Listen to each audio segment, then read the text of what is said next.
Doctor സി.ജെ. Roy ന്യൂസിലൻഡിലായിരുന്നു business ചെയ്യുന്നതെങ്കിൽ ഒരിക്കലും അദ്ദേഹത്തിൻ്റെ ഫാമിലിക്ക് അദ്ദേഹത്തെ നഷ്ടപ്പെടില്ലായിരുന്നു.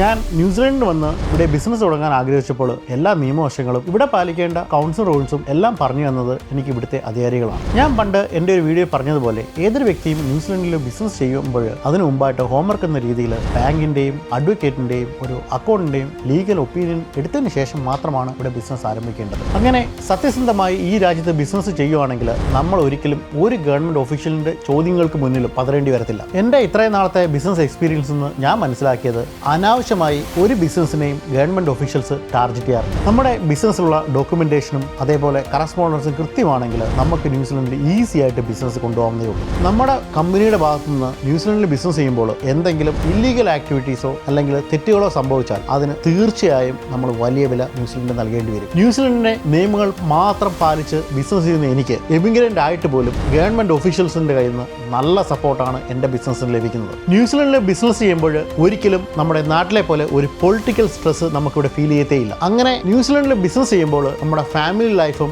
ബിസിനസ്സും ഒരേപോലെ കൊണ്ടുപോയി നമുക്ക് നമ്മുടെ ബിസിനസ് ഉയരങ്ങളിലേക്ക് എത്തിക്കാൻ സാധിക്കുന്നതാണ്.